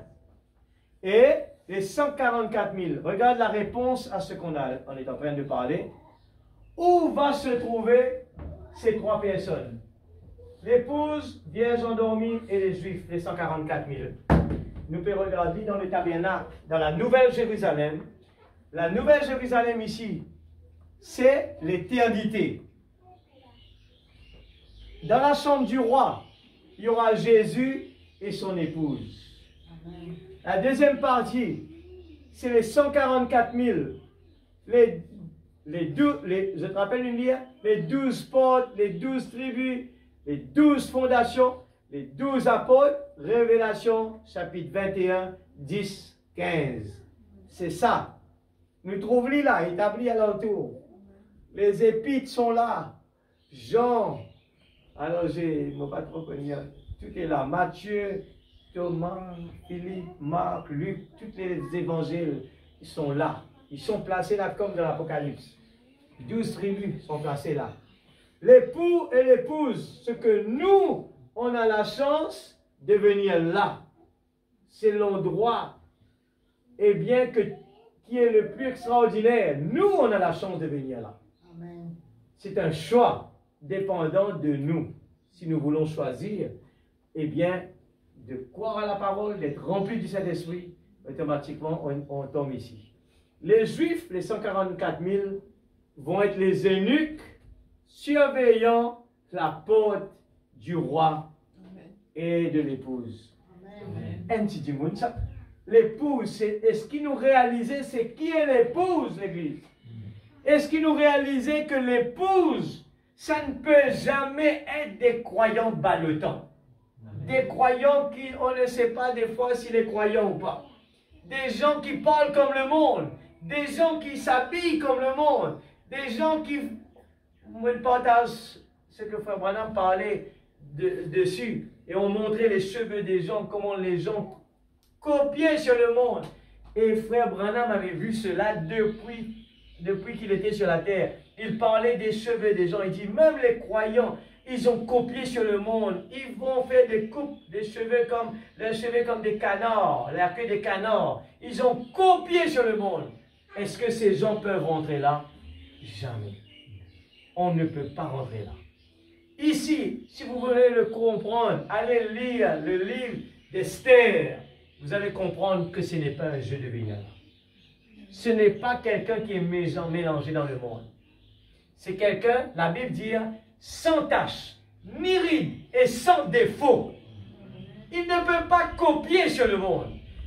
Rien, on ne peut pas copier sur le monde. On doit être des gens comme Esther, qui écoutaient la parole de Haggai, tout ce qu'il a dit. Faites tout ce qu'il vous dit de faire. Maintenant, où sont les gens qui sont bons, qui ont passé par la tribulation? Ils sont là, en dehors. Ils sont dans le ciel. Ils vont être là-bas. Mais ils n'ont pas la place à l'intérieur. Ils vont être dans l'éternité. Ce sont les foolish virgins. Ce sont les vierges folles. Mais avec la condition que leurs robes soient lavées, ils passent par le feu, la tribulation purgée, que le frère Branham parle, qui est très très dur.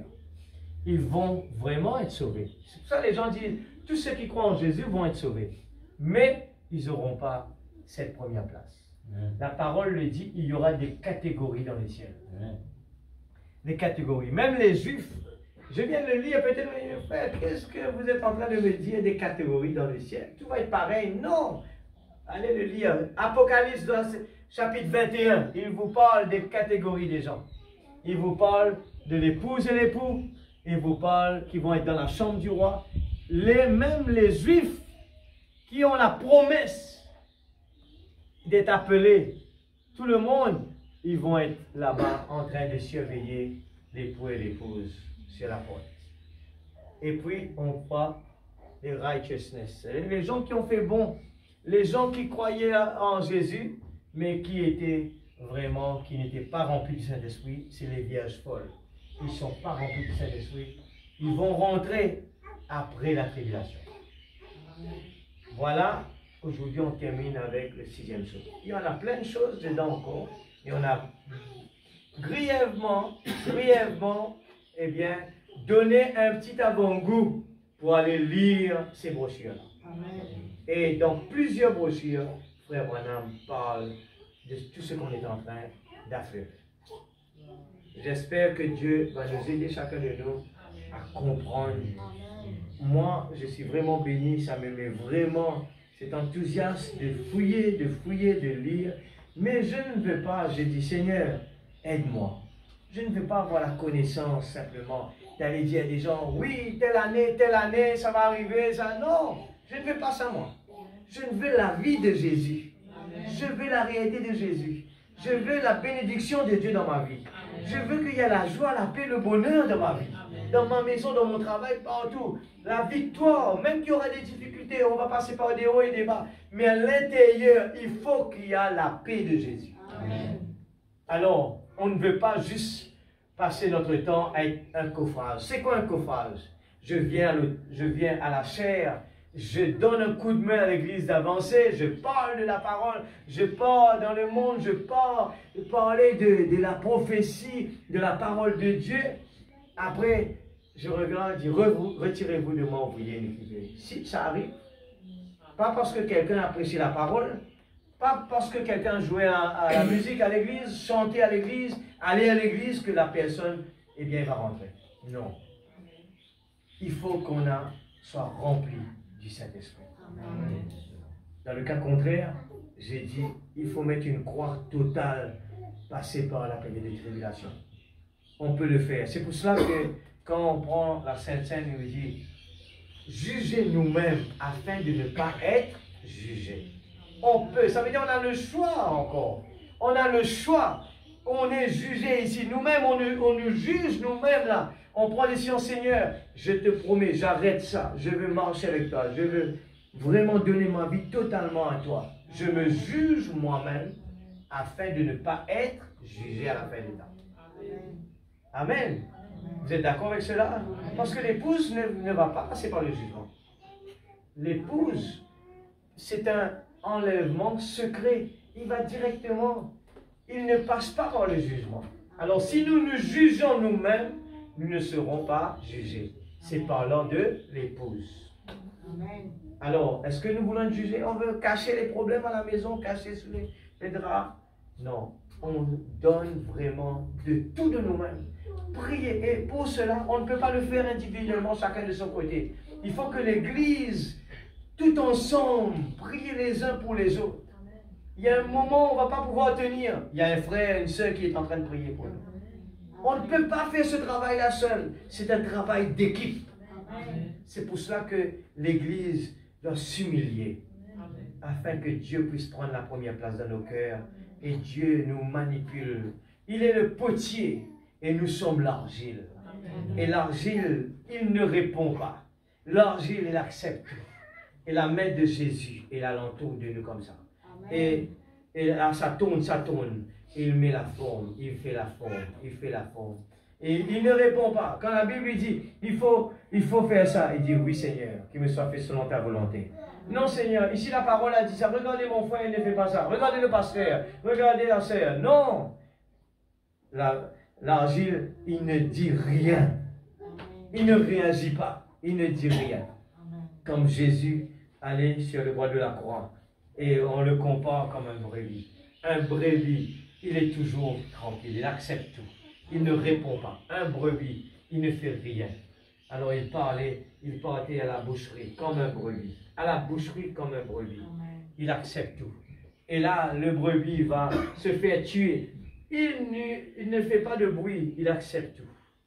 C'est ça que des fois on se dit, frère, moi accepter tout. Et puis faire du mal. Non, un brebis, on est comparé à un brebis. Il accepte tout. Dieu prend soin de tout. Amen. Et se mettre debout dans la présence de Dieu. Nous allons prier pour la parole. Et ça commence par moi-même. La parole, c'est un épée. Amen. Un épée, il fait du mal. Amen. l'épée, il coupe. Il coupe. Si on a un dent qui fait mal, eh bien on va chez le dentiste. Qu'est-ce que le dentiste fait? Il nous fait avoir mal. Mais une fois pour tout, après ça va passer.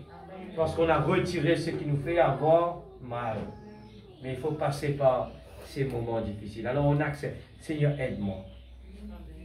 Et je demande à tous les jeunes aussi de participer.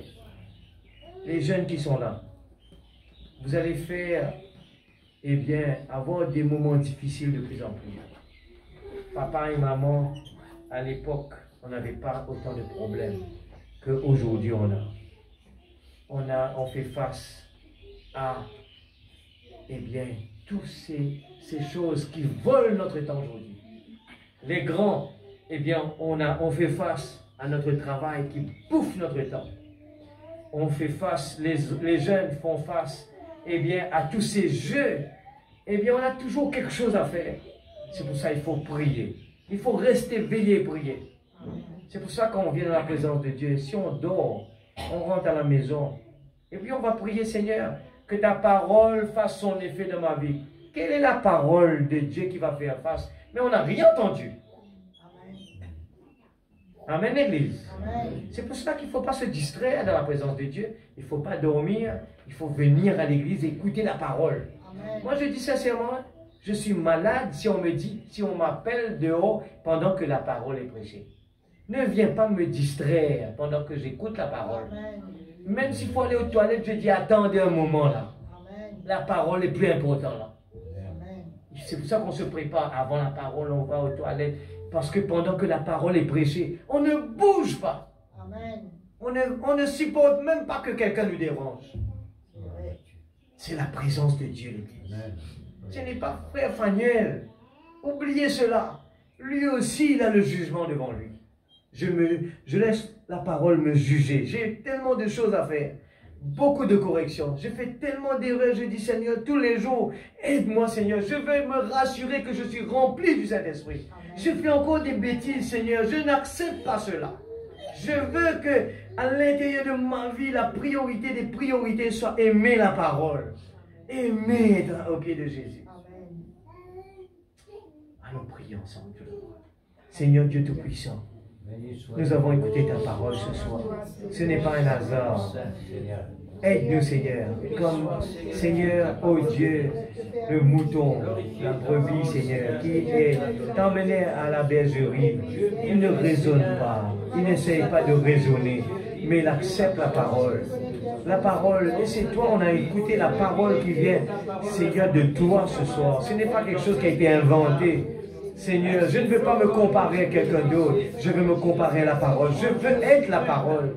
Seigneur Dieu Tout-Puissant, aide chacun de nous. On ne sait pas combien de jours qu'il nous reste.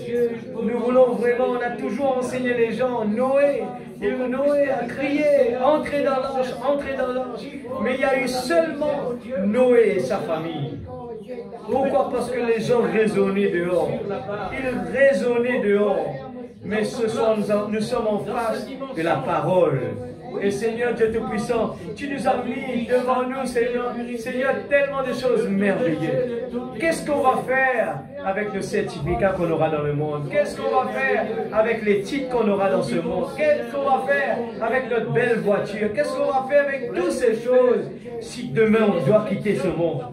Qu'est-ce qu'on va faire avec toutes ces choses si demain un tsunami va venir? Si demain il y aura un tremblement de terre? Qu'est-ce qu'on va faire avec toutes ces choses-là? C'est pour cela que, Père, tu nous as dit, cherche d'abord le royaume de Dieu. Nous ne voulons pas nous contenter, Seigneur Dieu, d'être quelqu'un, d'être connu dans ce monde, d'être quelqu'un qui possède. Ce n'est rien du tout. Ça n'a pas de valeur.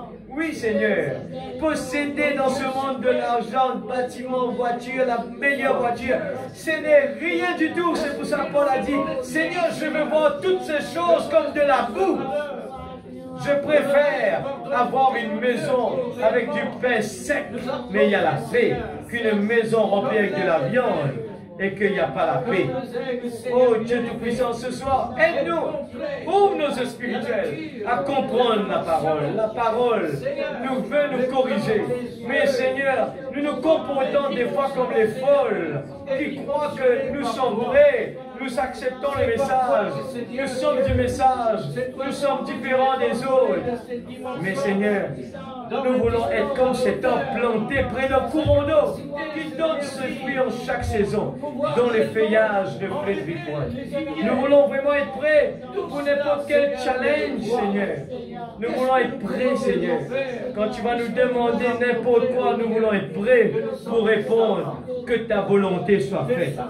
Nous voulons être prêts, Seigneur, pour répondre, Seigneur. Oh Dieu, je veux être comme Marie à tes pieds, Seigneur. Oh Dieu Tout-Puissant, Seigneur, je ne veux pas me comparer avec les autres. Je veux me comparer avec la parole. Je veux être la parole. Et dans ma vie, Seigneur, je veux que tu enlèves toutes les choses, les actions qui sont différentes de ta parole. Je veux avoir un langage de la parole. Je vais avoir un comportement de la parole. Ce soir dans cette salle, Père, je te supplie, Seigneur, s'il y a quelqu'un qui n'a pas encore pris la décision, s'il te plaît, Seigneur, sois miséricordieux.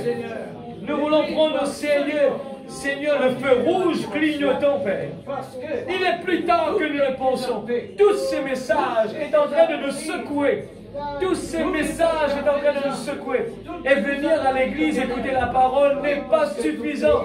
Il nous faut aller à la maison, prier, prier. Et cherche la face de Dieu. Cherchez la vraie nouvelle naissance. Cherchez vrai baptême du Saint-Esprit. Seigneur Père Céleste, tu nous parles ce soir. Un enfant de Dieu doit être quelqu'un de bizarre dans ce monde. Un enfant de Dieu, les gens doivent le voir différent. Les gens doivent le voir comme pas normal. C'est ce que la parole a dit. Vous serez haïs parmi tout le monde. Mais oui, Seigneur. Oh Dieu, la parole ne nous fait pas être aimés dans ce monde. Au contraire, vous serez haïs parmi tout le monde. Les gens ne vont pas nous aimer. Les gens, Seigneur Dieu, mais nous voulons que c'est toi qui nous aimes.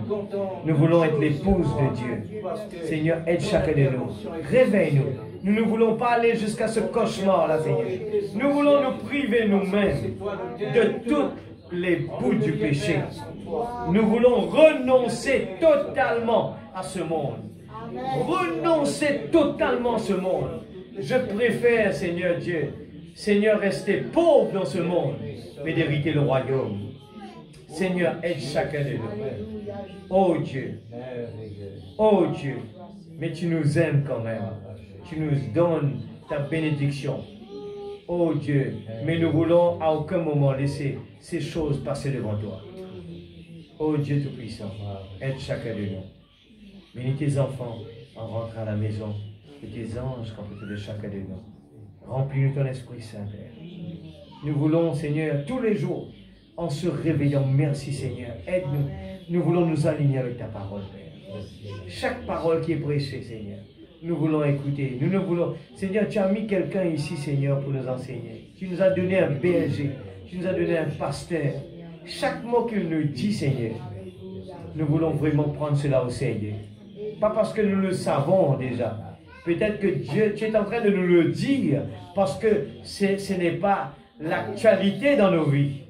Tu nous le répètes chaque jour. Aimez-vous les uns les autres comme je vous ai aimé. Seigneur, aide-nous, Père. Dans le nom de Jésus-Christ. Pardonne-moi ce soir, Père. Si j'ai dit quelque chose qui n'est pas en ordre avec ta parole, je sais que ton Esprit Saint va le corriger, Seigneur. Parce que nous voulons être corrigés. Nous ne voulons pas la popularité. Nous ne voulons pas de l'argent. Nous ne voulons pas ces choses-là, Seigneur. Nous voulons fuir de ces trois choses qui vont emmener les gens en enfer. Nous préférons ne pas être connus dans ce monde, mais être connus par toi, Seigneur. Merci, Papa. Et je crois certainement que tu as préparé beaucoup de bénédictions pour tes enfants. Mais nous voulons, au-dessus de tout cela, nous rassurer, Seigneur Dieu, que la parole est présente dans nos vies. Et nous voulons le partager avec nos amis à l'école. Nous voulons les partager avec nos amis de classe. Nous voulons les partager avec nos professeurs. Nous voulons les partager, Seigneur, avec nos collègues de travail. Nous ne voulons pas rester égoïstes. Nous voulons les partager, Seigneur, avec les gens de la rue. Nous voulons, Seigneur Dieu, partager cette bonne nouvelle. Aller dans le monde entier, prêche la bonne nouvelle. Et vivre au-dessus de tout cela. Nous ne voulons pas être une occasion de chute pour qui que ce soit. Les gens vont nous juger. Et ils vont dire, comment on va écouter cet homme nous prêcher la parole alors que lui-même, il n'est pas dans la parole. Il est en train de faire des choses bizarres. Seigneur, nous ne voulons pas entendre ça des gens. Mais nous voulons entendre les gens qui veulent venir écouter la parole à cause de notre vie, à cause de notre façon de parler, à cause de la façon de notre comportement. Les gens veulent connaître notre Dieu. Oh oui, Seigneur. Ce que nous prêchons, nous voulons attirer les gens, Seigneur. Dans le nom de Jésus-Christ, notre Sauveur bien-aimé. Amen. Amen. Je n'ai pas d'autre message de plus. Il est plus tard que nous le pensons. Faites plus des efforts. Je vais crier, je vais répéter cela depuis les enfants jusqu'à les adultes. Faites beaucoup plus d'efforts. Faites des efforts à mettre notre vie en ordre. Moi, tous les jours, je suis de près les infos. Pas beaucoup de temps, hein? Non, il ne faut pas juste écouter les infos. Mais un petit peu de temps, je vais simplement regarder. Ah, la parole a dit ça. La parole a dit ça. Voilà, c'est accompli. Voilà, c'est accompli. Et je me prépare. Seigneur, je me prépare. Il ne reste pas beaucoup de temps, Seigneur. Je me prépare. Il ne reste pas beaucoup de temps. Il ne reste pas beaucoup de temps, l'Église. Et Dieu bénisse sa parole.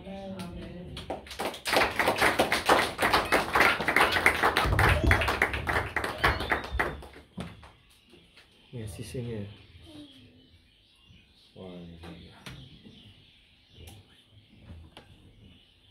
Merci, Jésus, pour la grâce que tu m'as donnée. Chantons ce petit cœur. Église, c'est la grâce, ça. Le message, c'est la grâce.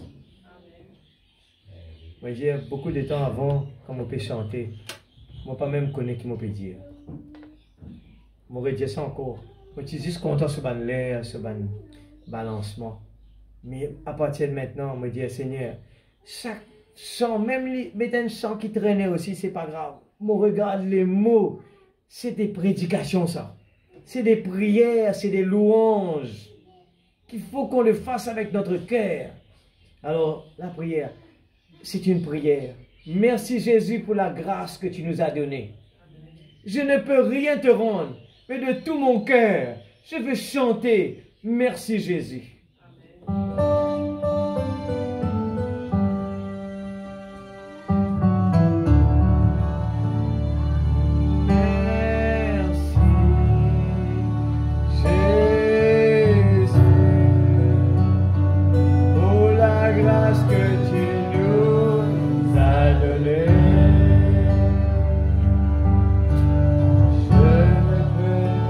Rien ne rend et de mon cœur.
All the fear